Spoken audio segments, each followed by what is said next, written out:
Hello, Ben Johnson, Louisville Parks and Recreation. Welcome to this month's edition of Beyond the Bench. Every month we try to bring you a little something different, have some interesting special guests to let you know how many things that Parks and Recreation does beyond the park bench. And today we actually have a couple of little park benches here that were made at our Metro Arts Community Center. Who happens to be our first guest? We will find out about that shortly. This month's Did You Know? Again, every month we try to bring you an interesting fun fact or factoid or program update that you might not be aware of. Louisville Parks and Recreation is preparing to do a tree inventory. It's pretty high tech. There will be some cars riding around with a regular flow of traffic using some advanced technology, some 360-degree camera stuff, AI imaging, but ultimately what we're trying to do is literally identify all of the publicly owned trees in the city, which will allow us to be more aware of the tree canopy, the tree health. They'll literally be imaged. We'll have files where they'll be twinned up so we know exactly which trees are where, which is very important. A lot of times during storms, you'll see our crews out doing emergency work. And so that'll also help us assess not just the tree canopy, but tree health. So what we hope to be able to do is sort of get ahead of some of those areas. And if we see a sick tree, we'll be able to take it down. We'll be able to study the canopy. You know, the urban heat island is a real thing. So those are the kind of things that we're trying to get ahead of. It's a pretty exciting project. To a lot of you all, it'll kind of be blind because you won't know what's going on, but to Parks and Recreation and to some of the other organizations that work with tree health in the city, it is extremely important. It is extremely informative, and it's using some high-end technology that we don't always have access to. So that is this month, Did You Know? As I mentioned earlier, our first guest is Miss Sarah Zimmerman, who runs the Metro Arts Community Center. Like I said, she created these lovely benches. We'll talk about those a little bit with some 3D technology that we do have in the community centers. But I don't want to steal her thunder about some of our programming and so forth, so we'll jump right into Sarah Zimmerman. Who are you? How are you? Why are you here? Here at the department, not here in the seat. Hi, Ben. Thanks for inviting me here today. It's an honor to be here. My name is Sarah Zimmerman, and I've been a high school art teacher for the first part of my career. And then during the pandemic, I decided to pursue my master's in art, and I was looking for ways of how I could do more art, not just for myself personally, but involve others. People have always been a part of my art practice. And so being able to work in a community center and engaging with the public has been very helpful, not just to my own art practice, but it's also been a way to give back. And so I've really enjoyed my time. So yeah. That's great. I mean, and you've been, she also designed the backdrop. And one thing I love about Sarah is she jumps into every project. I was like, hey, we're having a TV show. I want a backdrop. I don't want the brick wall that everybody else has. I was thinking, get a canvas, maybe paint a few things and put some words on there. Next thing I know, she's carving and stapling and fastening with steel pipes and so forth. And this is what we ended up with, which is pretty great. So I'm a big fan of yours. I mentioned the backdrop. I've mentioned the benches that you created. What has been your favorite project that you've worked on since you've been here? My favorite project that I've worked on has been a combination of the backdrop here and then also the float for the Derby, for the 2025 Derby. I personally enjoy working large scale and being able to sculpt and also being able to weave in teaching. So being able to teach and sculpt at the same time has been a joy for me. Well, good. Yeah. And I saw you work on both of those projects, and you did a great job involving other staff. Yeah. And we're going to have a question about that a little bit down the line too. So working with government and art, so you already mentioned that one success, which came about as a result of that combination. How has that been? Well, it's been nice because I'm naturally a curious person. So being able to work for the government to allow for innovation to take place and to have that platform has been a wonderful experience. Well, good. Glad to hear that. Because of your location, Metro Arts is on Dixie Highway. It sits back from the street a little bit. It's near a corner. Has presented some challenges. So people who don't know that you're there, we're there, what are they missing?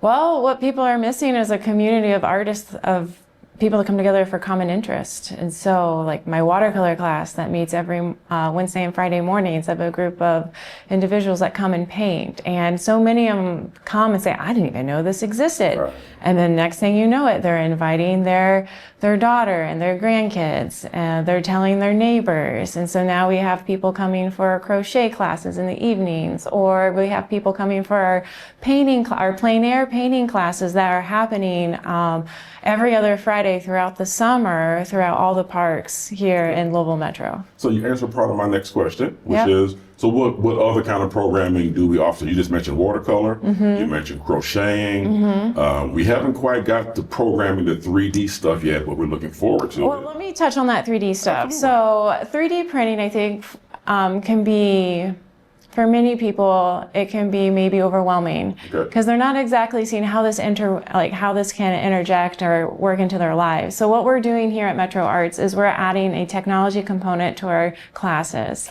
So for instance, in our clay classes, we're having our students design stamps or other tools, and then we're 3D printing them. And so they can see how their own designs can be a part of their art making practice. And in doing so, what that does is it provides an opportunity for them. You're like, you know what?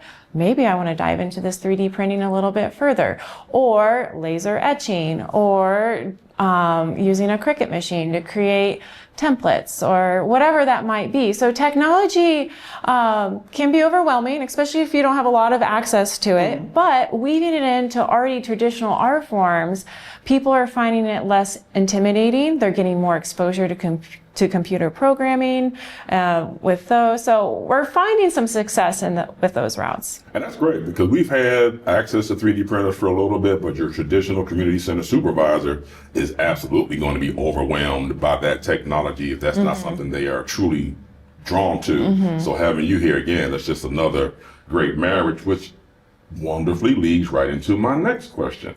And that is, you are overseeing the expansion of art programming pretty much throughout all the community centers. Some have more opportunities than Yes. others because of space, because of demographics in the area or whatever. But so talk about that a little bit. What kind of programming do we have at other locations? Yeah, so across the Louisville metro area, you can go to like the center in the Highlands, Douglas Community Center, and you can take a painting class there.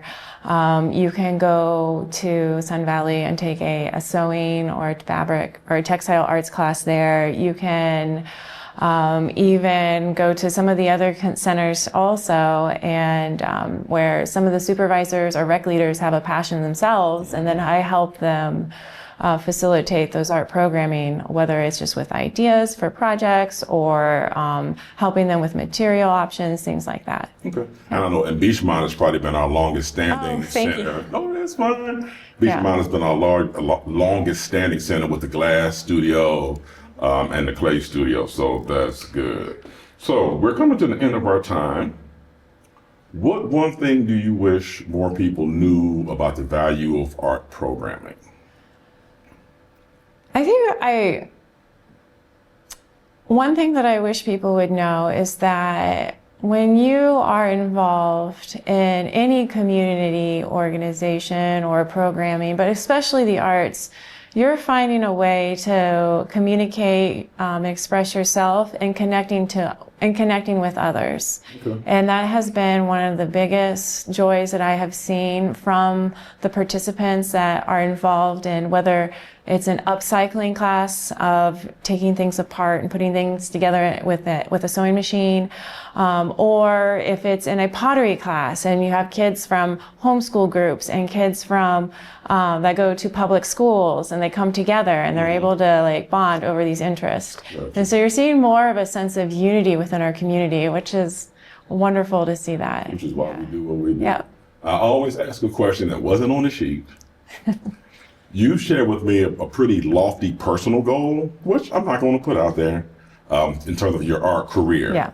So when that happens and you leave us, which I'm not rushing you, but when that happens, what would you want to be your legacy that you leave the city with, having been the supervisor of the Metro Arts Community Center? What a great question, Ben. I feel that legacy is incredibly important, and it would be more of a training of those who are currently working under me, being able to give them the torch and give them the confidence to be able to move forward in whatever direction that is. I think it's incredibly important to train people to achieve whatever goals that they have for their career. I don't expect them to have the same that I have, because our times are changing. And so being able to equip others to take the lead with confidence, I look forward to that. Cool. Yeah. And that would be a great legacy. So thank you. This has been Johnson. That has been Sarah Zimmerman, the supervisor at the Metro Arts Community Center. Check out our website, check out our social media to find out some of the great classes that she's offering. And if you have an idea for a class that we are not offering, knowing Sarah the way I do, I'm sure she would try to make that happen. This is Ben Johnson, Beyond the Bench.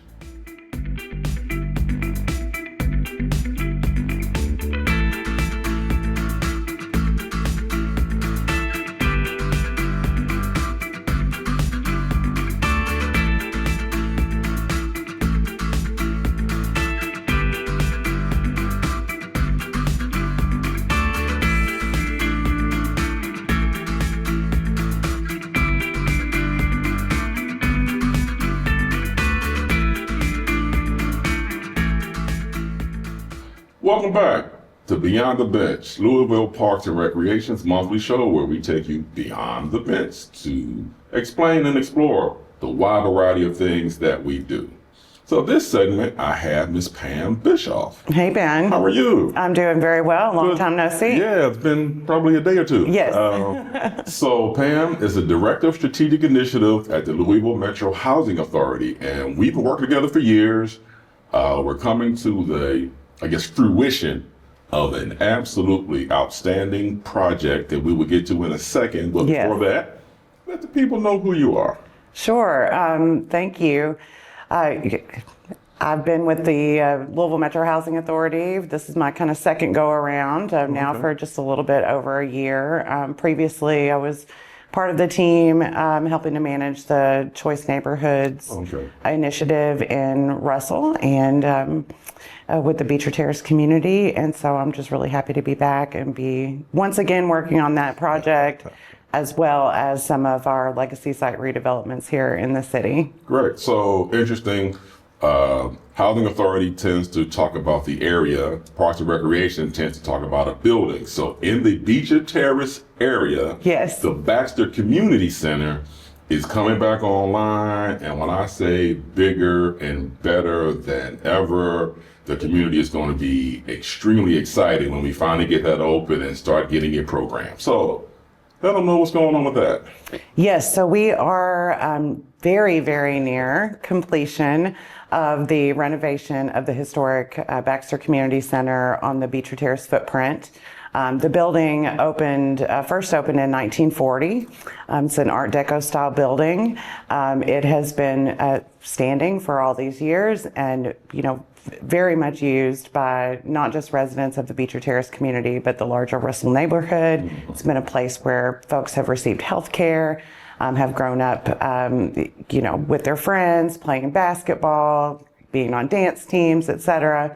When we redeveloped Beecher Terrace, we really had to take into account all the physical needs of the Baxter Community Center and determine what we were going to do about that. So we've preserved the historic nature of the building, which is extremely important, as well as some of the features of the center that are so near and dear to the community, such as the gym, the basketball courts, and some other things, as well as provided for a 4,500 square foot expansion, which not only gives us more space, but ADA accessibility in and out of the building. Right. You ran over, I think, to my second, maybe even my third question, but that's fine. But you did cover that. It's going to be a tremendous project when it's completed.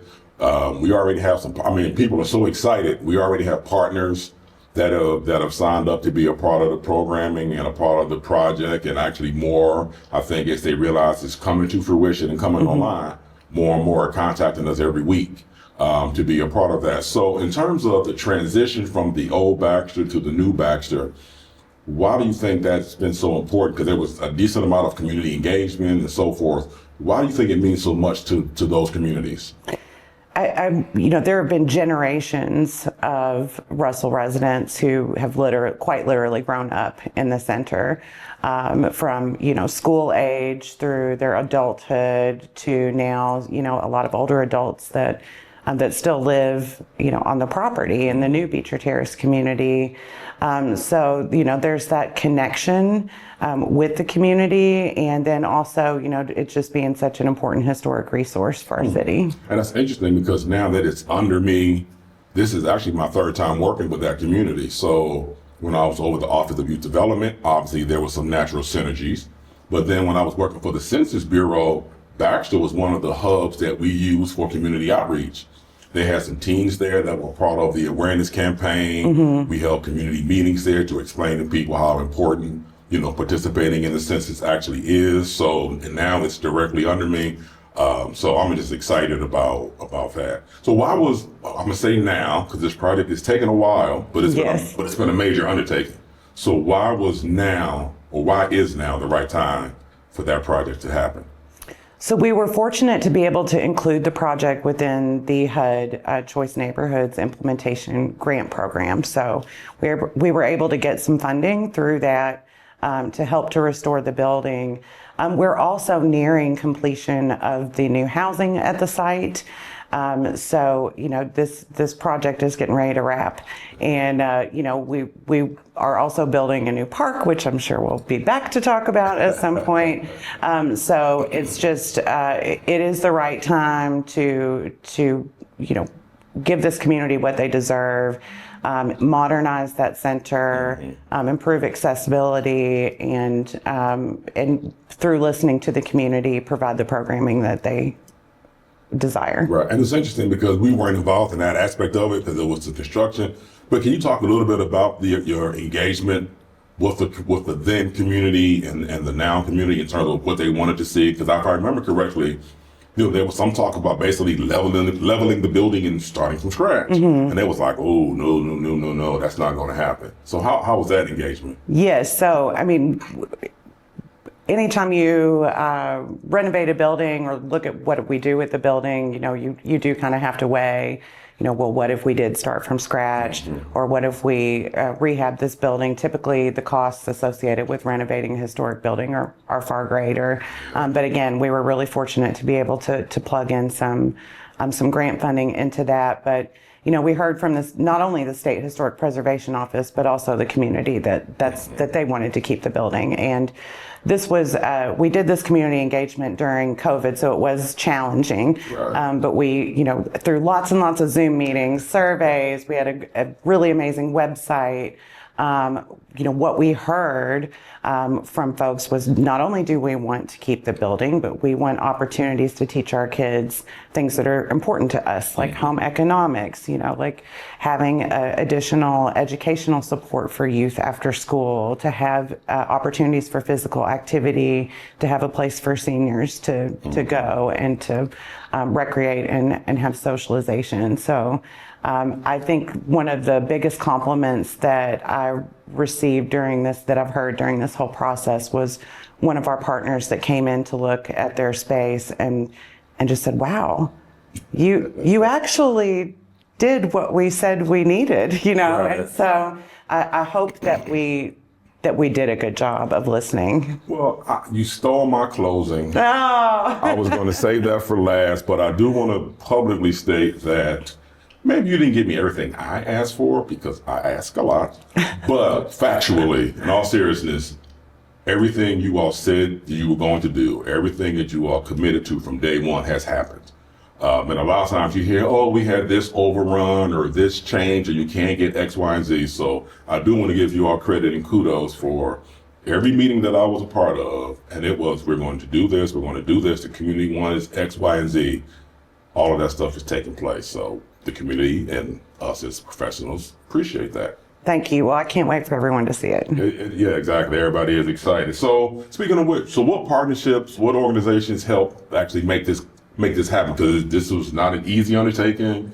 A lot of different funding sources, a lot of different entities. So how did it happen? Yes, so I mentioned the HUD Choice Neighborhoods grant, which overall was, $33 million in grant funding that went towards the housing and other aspects. We also received funding from the James Graham Brown Foundation, from the city through American Rescue Plan grant funding, and then also Louisville Metro Housing Authority contributed funding to the project. So it's been quite the collaboration. Yes. Any partners you want to? Sure. Yes. Parks and Recreation. Also, that hand, huh? yep. From day one, we really had a strong partnership with Dave Christopher at Amped. Correct. And so we are very excited that they will have a recording studio in the building, and we'll be programming that. And then we also have some conversations ongoing with some other folks that you have been working with. Molo Village. Molo Village, CDC. We're super excited about Yeah, that. we've walked through with Dr. Ferguson a couple Yes. of times, and she's putting stickers on. I'm like, wait a minute. we got you, but you can't just have the room yet. But they are extremely excited as well. Yes, yes. So yeah, and I'm looking forward to it because we're big on partnerships in Parks and Recreation. But this is the first time we've been able to line that out from the beginning and not trying to retrofit it. So it's been great. Now we do still have to be careful because, like I said, people are literally lining up to be a part of this program and project, which is a great challenge to have. But that space is absolutely beautiful, and I can expect more will be calling and texting and emailing once they actually see it operational.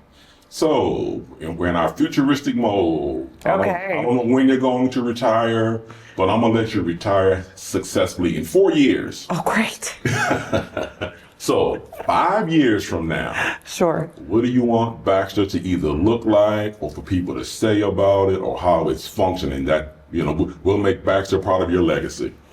I would really like to, see the center fully activated. I want people to feel about the center the way they've always felt about the center, and but for it to be able to be more than what it was through the improvements physically and with technology that have been made, and the other improvements to the neighborhood. So I just hope that it continues to be as well loved as it is now, and it continue to serve people for generations to come as it has. And one thing we didn't mention was that gym. That gym is the gym is incredible amazing. with the technology that's already built in terms of a meeting space, in terms of the audio visual. So again, I believe no expense was spared, and when people actually see what it's like, they will be extremely excited and appreciative. So there's always a question that wasn't on the sheet. Okay, let's do it. So we have Baxter, but we also I have Park Hill Yes. in the Parkway Place. Housing development, Parkway Place, community, what have you. So what's going on in Park Hill? Any information you want to share? Yeah, so we are, the Parkway Place is one of what we call our legacy sites, so some of our older congregate sites, and it's our last family public housing, a large family public housing development. And there's much that needs to be done there for the community. We anticipate kicking off a planning process in the upcoming weeks. Oh, cool. So there will be, of course, resident involvement throughout that process. We'll probably be engaged in that for about a year. And then we're excited that, our next event at the site, I think, is coming up on July 23rd, which is a field day. And so we expect to see lots of kids and families out, and partners, just like Parks and Recreation We'll be there. and Keystone Learning, and some of our other community partners to come out with us as well. Great. Well, this was Pam Bischoff, Director of Strategic Initiatives for the Louisville Metro Housing Authority. A great partner. Again, stay tuned, watch our websites and social medias, theirs as well, as we are literally met, I think yesterday, trying to iron out the actual opening date when they're going to be done and hand me the keys. And we're going to start programming, and we are absolutely certain the community is going to be excited about the brand new Baxter Community Center. Well, this has been Johnson, Beyond the Bench, Louisville Parks and Recreation. Thank you for tuning in.